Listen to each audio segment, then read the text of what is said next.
첫 번째로 2월 11일자 기사입니다. 3천억 대출 사기 몸통은 중앙 TNC.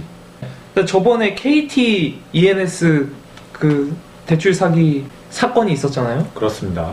배후의 중앙 몸통이 바로 중앙 TNC라는 그 회사라는 거죠. 네, 보니까 이 관련해서 6개 업체가 공모를 했는데 사실상 한 회사처럼 움직였고 그 중심에는 중앙 TNC라는 회사가 있었다는 그런 내용이 되겠습니다. 오늘자 기사에도 이게 관련한 내용이 있는데요. 그 은행들이 여신 심사를 강화한 동시에 대출 한도를 줄이고 나섰습니다. 이 외담대 현황이라고 했는데요. 외담대가 어떤 뜻이죠? 외담대는 이제 외상 매출 채권 담보 대출. 뭔가 좀 더 신용도 있는 그런 기업들에게만 이런 대출을 허용했다. 그 매출 채권을 담보로 이제 대출을 하는 걸 말하는데요. 보통 이제 하청업체나 중소기업이 많이 쓰고 있죠. 예를 들면 그러니까 대기업한테 이제 돈을 받을 거다라는 걸 담보로 하고 돈을 빌리는 것이죠. 그렇죠. 만약 그 대기업이 하청업체에 돈을 안 주면 네. 그래도 그 대기업한테는 뭐 어떤 제재나 뭐 불이익이 없다는 거죠. 그게 맹점으로 여기서는 찝고 있습니다. 그렇습니다. 그래서 이 매출채권 담보대출의 규모가 현재 15조에 이르고 있는데요. 이것들을 줄이게 되면 이제 중소기업들의 자금난이 심해질 수 있다. 이런 우려도 나오고 있습니다. 네, 지금 최근에는 이제 외담대 관련해서 보통 2시간이면 끝났던 회의를 4시간으로 마라톤 회의를 하며 실제 거래 관계를 확인하기 위한 절차를 늘렸고 약정서 작성 기준을 강화하는 방안을 고려 중이다. 뭐 이런 것들이 나오고 있습니다.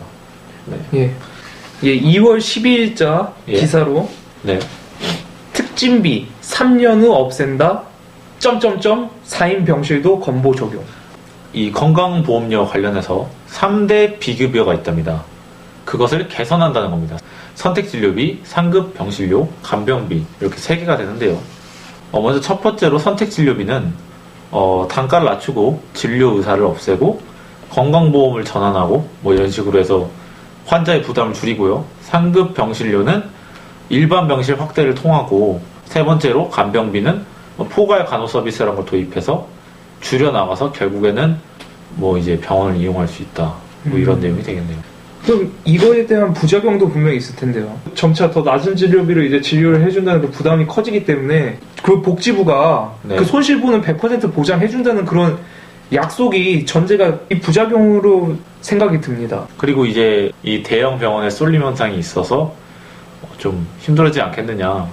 근데 이 기사에 덧붙여서 그러니까 소제목으로 중기 근로자 퇴직연금 기금 설립이라는 내용도 있었는데, 그러니까 30인 이하 중소기업 근로자를 대상으로 고용부에서 정기예금 이상의 수익률을 보장하는 연금 기금을 만든다는 것이죠.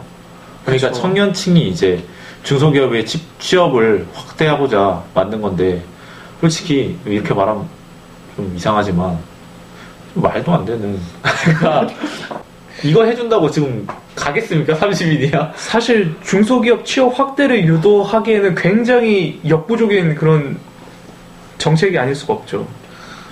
네, 이게 무슨 복지와 성장의 선수한 구조를 확립하기 위해 생애주기를 맞춤형 고용복지 시스템, 전혀 시스템이 될 수 없다고 보고요. 네, 이 정도로 하겠습니다. 박 대통령은 거의 좀 더 좀 실질적인 방안을 좀 내세워야 될 필요가 본인도 아마 있겠네요. 알고 있을 겁니다. 분명히 그 정부 관료들이 바보가 아니거든요. 그쵸. 자, 그래서 2월 13일로 넘어가겠습니다. 6년 침체 벗어난다. 이 꿈틀이 아주 느낌 있죠? 꿈틀? 일단 넘어가도록 하죠. 조금 이따가 종합해서 보도록 하겠습니다. 예. 자, 다음 기사 2월 14일 기사입니다.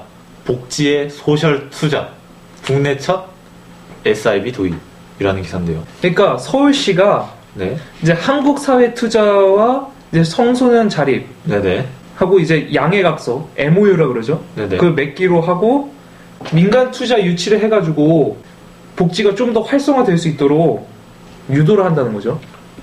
이거 상당히 특이합니다. 민간 기업 이런 데서 채권을 만듭니다. 그쵸. 채권을 만드는데 소외계층한테 일종의 도박을 거는 거죠.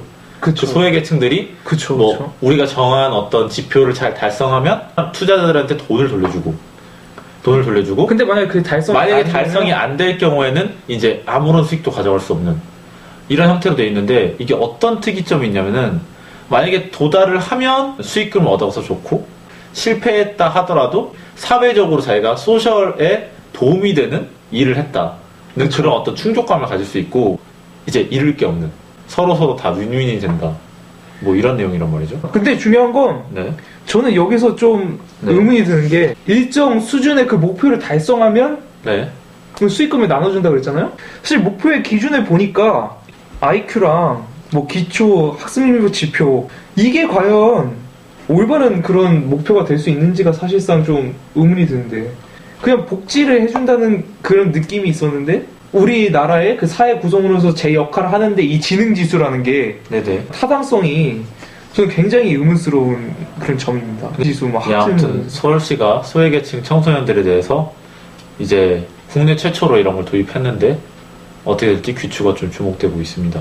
다음 기사 넘어가서 2월 15일 기사죠. 예, 고맙다 소치 한정판 신드롬 이거 제가 그냥 빠르게 정리하겠습니다. 예. 자, 올림픽 관련해서 이제 기사인데요. 오메가, 로만손, 뭐 보해양조 입세주, 모나미 153 리미티드 1.0 블랙. 자, 어떤 것이 떠오르십니까? 자, 이런 기업들이 한정판을 만들어서 돈을 많이 벌고 있다는 겁니다. 한정판이 이렇게 인기를 얻는 이유에 대해서 전문가들이 다양한 해석을 내놓고 있는데요. 이 김난도 교수 아시죠? 예. 아프니까 청춘이다. 기가 막혔죠? 이분께서 이제 원인을 말했죠. 한정판이 인기인 이유는 이것을 구할 시간이 너무 적다. 라는 조바심과 그리고 이제 팬덤 문화가 결합돼서 이 한정 마케팅이 인기를 끌고 있다. 리미티드 마케팅이. 특히 저성장의 시대로 접어들면서 자신만의 정체성을 찾으려는 사람들이 늘어나고 이들이 더욱 이 한정 마케팅을 찾고 있다. 그래서 예로 들은 게 좀 특이한 게 시간을 한정하는 걸로 위메프 티몬 같은 소셜 커머스도 일종의 한정 마케팅이라고 시간 한정 하고 있고 또 짧은 기간 한 곳에 운영되다 사라지는 팝업 스토어 같은 것들도 이제 한정 마케팅으로 꼽고 있어서 상당히 특이합니다. 뭐 부작용이라고 해야 되나요? 뭐 사이드 이펙트도 몇 개 소개하는 게 첫 번째로 이제 무늬만 한정판인 경우 그러니까 그 한정판을 너무 남발해서 사실상 한정판이 아닌 거죠. 그다음에 둘째로 사실상 뭐 제품의 질이 한정판이 아닌데도 불구하고 그냥 한정판을 때려버리는 데도 있을 수 있죠. 아 그렇죠. 여기 보면 뭐 용량만 늘려서 한정판으로 하는 그런 꼼수도 있고 그 다음에 이제 마지막으로 어떤 걸 사서 자기가 쓰려고 하는 게 아니라 경매 사이트에 비싸게 다시 재판매하려는 그쵸. 뭐 이렇게 해서 총 3가지 정도의 한정판의 부작용도 알려주고 있습니다. 사실 이 한정판이라는 게 예. 그 재테크의 유용한 수단이 될 수도 있죠. 이렇게 점점 늘어나가는. 아 그렇죠. 여기 보면 몽블랑이라는 볼펜은 그렇죠. 볼펜이 아니죠. 예, 만년필이죠. 예. 뭐 재테크의 수단이 되기도 하죠. 시간이 흐르면 흐를수록 가치가 더 올라가니까요. 사실상. 네, 사소한 차이에도 자신의 개성을 드러낼 수 있다면 지갑에서 돈을 꺼내겠다. 근데 왠지 그런 느낌이 들잖아요. 이 한정판이라고 딱 붙는 순간 뭐 사실 별거 평소에는 별로 눈여겨보지 않았지만 저 물건에 자기 자신의 가치를 투영하는 거죠. 그러니까 물건이 한정판이면 자기도 한정판이 될 것 같은. 그렇죠. 그럴 수도 있고. 왠지 그리고 조금밖에 없다는 그런 느낌에 뭔가 더 구매욕을 자극하는 그런 거일 수도 있고요. 그런 내용이었습니다. 자, 넘어가고요. 이제 2월 17일 바닥 경기 꼼틀 소비 투자 온기. 이것이 아까 전에 2월 12일자 주택 4대 지표 꿈틀과 연결이 되는 거죠. 그러니까 꿈틀. 그쵸. 꿈틀 2개의 기사로 마지막을 대미를 장식하도록 하겠습니다. 예. 일단 2월 17일 기사를 들어가서 네. 이 2월 13일 그 주택 기사를 어루만지는 게 좋을 것 같은데요. 예, 그렇죠. 예. 17일 기사를 메인으로 해서 다뤄보겠습니다. 네. 자, 실물 경기가 조금씩 살아나고 있습니다. 기업 투자, 뭐 이런 것들, 소비 경기, 이런 것들이 지표가 점점 좋아지고 있죠? 그쵸. 보면은 대형마트 매출, 백화점 매출, 국내 신용카드 사용액, 고속도로 통행량, 이 산업용 전력 소비랑 이제 공장 가동률을 이제 반영하는 거니까요.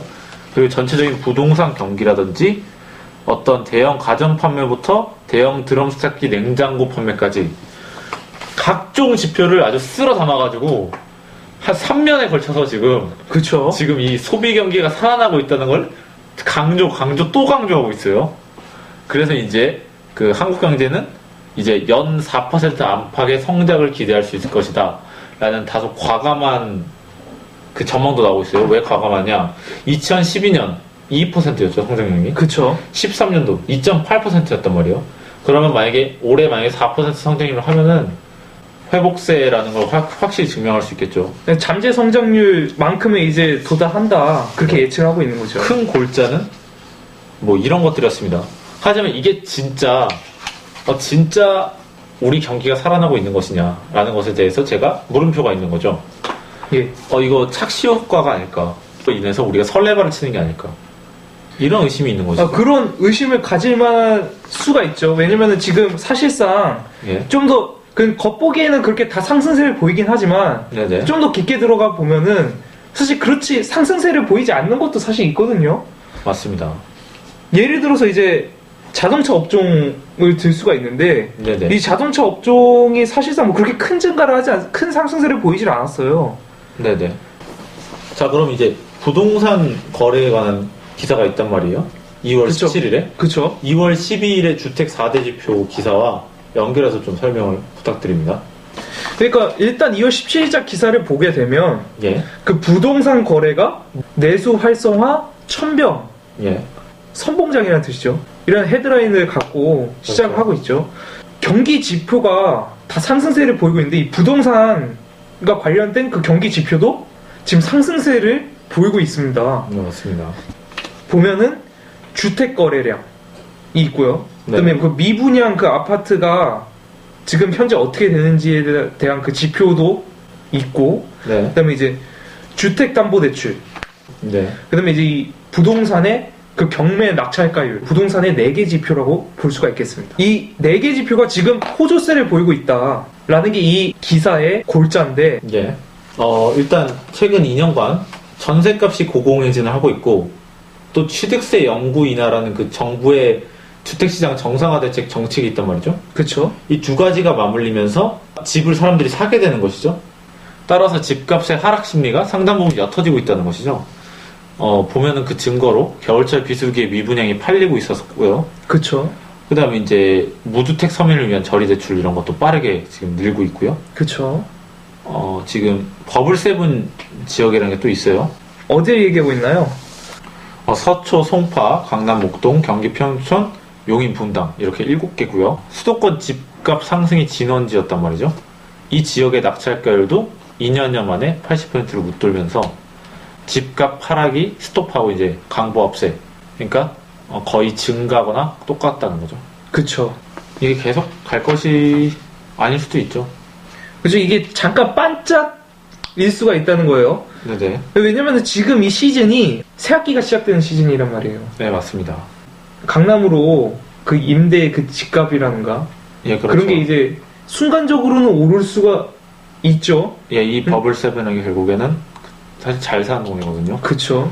그 계절적 요인도 있고 일종의 착시 효과라고 생각이 드는 게 이제 삼성전자나 뭐 현대차 같은 경우에는 이제 지난해 4분기 이후에 이제 꺾이는 조짐을 보이고 있거든요. 사실상. 주요 기업 실적이 안 좋죠. 그쵸. 그 다음에 이제 결국에는 이 재고 처리 증가가 이제 판매량 증가는 되지만 실적 악화의 원인이 되고 있다. 요즘 할인한 상품이 많단 말이죠. 예. 이제 할인 상품이 많이 팔리면 판매량은 는 것 같은데 이유는 안 남는다는 거죠. 그렇죠. 사실상 제값을 받고 있는 그 상품이 안 팔린다는 거예요. 이 할인을 한 그 상품 예, 때문에. 재고처리는 이런 것이었고요. 그렇죠.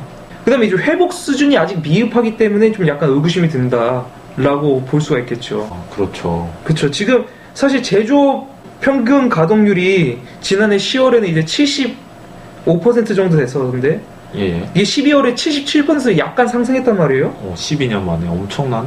그렇죠. 기업들은 80%에 돼야 사실 정상 가동률이라 보는데 네네. 그래서 주택 거래량은 지난 1년 전보다 2배 이상 늘음에도 불구하고 네. 뭐 기업들은 아직 정상 가동률에도 못 미치는 그 가동률을 보이고 있으니 제목에도 나왔지만 올해 경기 회복세를 이끌게 될 그 천병 선봉장은 부동산 경기인데 부동산 경기가 이렇게 잘 된다고 하는데 사실 제조업 가동률은 뭐 80% 결국 못 미쳤고. 그쵸. 완전한 한마디로 우리가 생각하는 그 완전한 그런 회복사는 아닐 수가 있다는 거예요. 네, 그래서 경기는 살아나는데 기업 실적은 결국 부진하다. 아직까지 그 완전한 회복세가 아니기 때문에 예. 그 투자 증가에서 이제 고용 창출이 되고 네. 그 고용 창출이 소비 증가가 되는 그런 선순환. 이 대개는 아직까지는 좀 보기에는 좀 힘들다. 고용이 늘어도 한국은 자영업자가 많기 때문에 그 효과가 그쵸. 작다. 그쵸. 뭐 이런 말도 있고요. 또 글로벌 소비 투자 증가세가 늘지 않는 한 우리 경기도 성장을 할 텐데 중국 경기 둔화되고 신흥국 불황 확산하고 뭐 테이퍼링 이런 것들. 우리나라가 수출이 좀 더 활성화돼야 된다는 거죠. 그래야 경기가 살아나는데 아까 전에 봤듯이 자동차는 사실 수입 자동차가 지금 더 많이 팔리고 있는 실정인데다가 맞습니다. 불투명한 상황이 경기 회복이라 보기에는 약간 불투명한 상황일 수 맞습니다. 있죠. 체감하기 힘들고 제가 보기에도 이 V자 반등은 사실 제가 보기에는 오메가 V가 아니고 루트가 되지 않을까. 이렇게. 아 루트요? 루트만 돼도 사실상 좋죠. 네, 아니면 이렇게 더블 D만 안 되면 사실상 좋은 N자 거죠. N이 될 수도 있고요. 잘 모르겠단 말이에요. 이것도 일종의 기회라고 볼 수가 있죠. 사실 이 반짝이 네. 이거를 기폭제로 시작을 해서 네. 뭔가 유지하려는 그런 노력들이 네네. 있으면은 사실상 이제 점점 회복세가 보일 수도 있는 거죠. 그렇죠. 근데 뭐 제목이 보여주고 있잖아요. 꿈틀이죠, 꿈틀. 이 꿈틀을 기폭제로 해서 나중에 쓰나미가 될 수도 있는 거죠. 아니, 저는 그냥 일축하자면 그 이상 이하도 아니다. 꿈틀. 꿈틀이었다. 정말 단호박이군요. 루트의 앞부분이었다. 꿈틀. 꿈틀? 네, 이런 느낌이었다. 저는 그래도 희망찬 미래를 위해서 약간 좀 밝은 전망을 해보는 것이 좋을 거라고 쓰나미가 올 것이다. 오늘 이 칼마 여기까지 하겠습니다.